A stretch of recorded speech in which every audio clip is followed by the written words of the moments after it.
If you are looking to get a new iPhone in 2021, today I would like to share you some of the features of the iPhone that I have.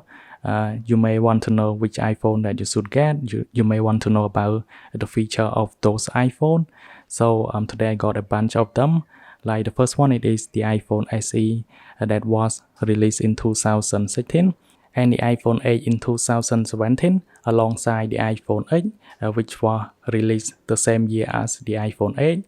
And then we have the iPhone 8R. It was released in 2018. Now I'm gonna tell one by one about the feature and some of my opinion about those iPhone.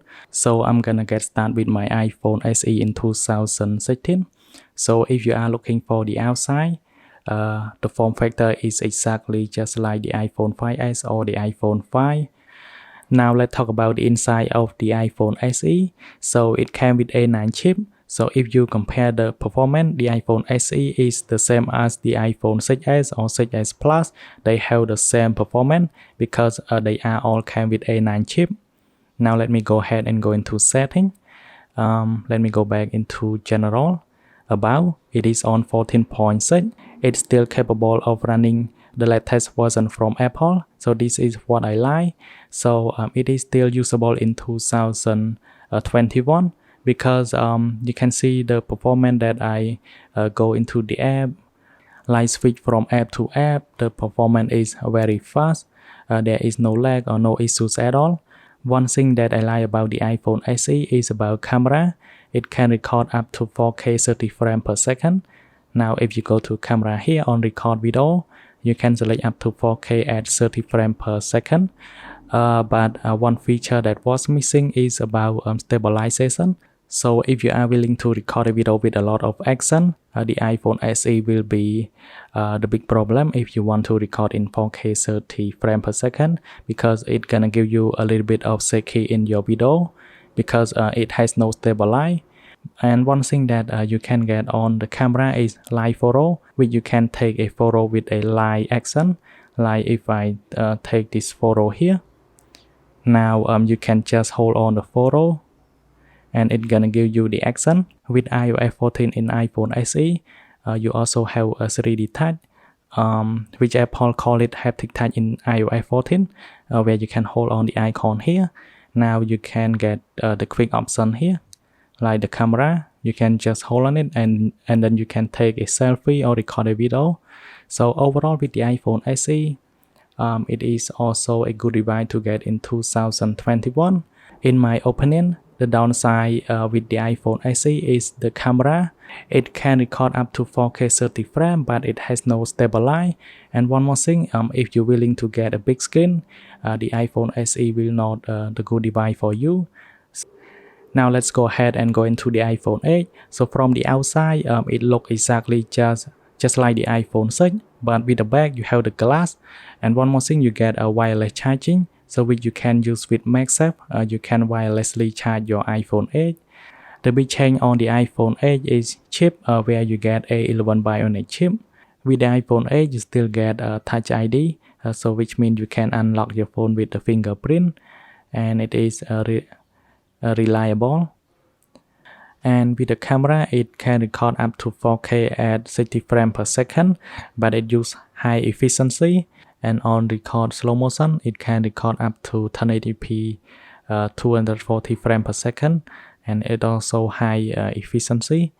Good thing about the iPhone 8, when you record at 4K 60 frames per second, you can still have optical image stabilization, which means if you are record with an action or like you running and you record at the same time, it is going to stabilize the video on your phone. About performance, jumping into the app, switch from app to app, games, the iPhone 8 has no issues at all.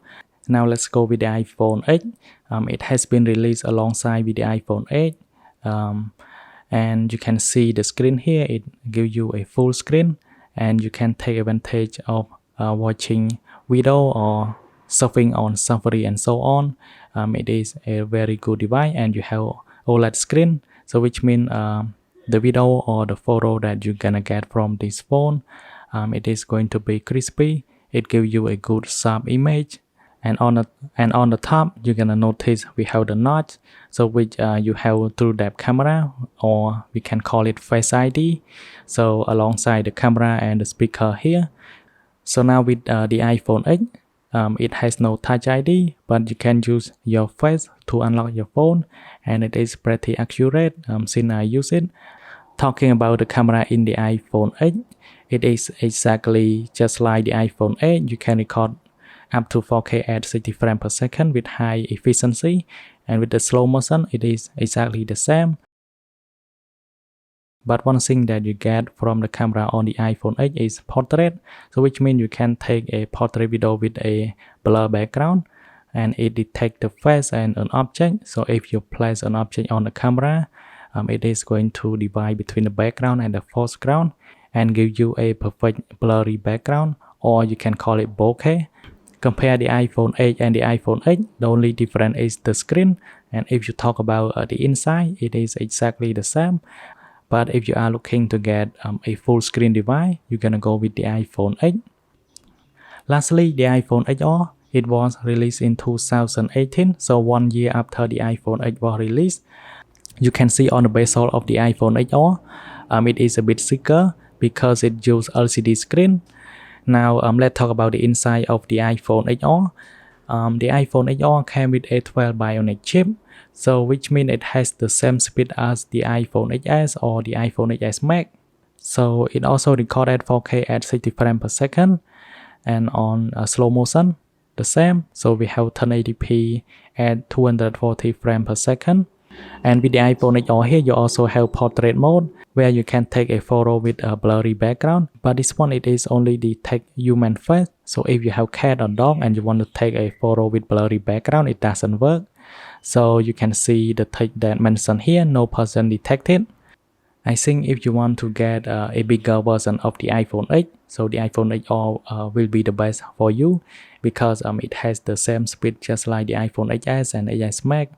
It has the same chip. So lastly, it is depend on you, depend on what you need, depend on the performance, and depend on your budget as well. So these devices, they are all a good device to get. Thanks for watching. I hope you like this video. Then we'll see you guys in the next one.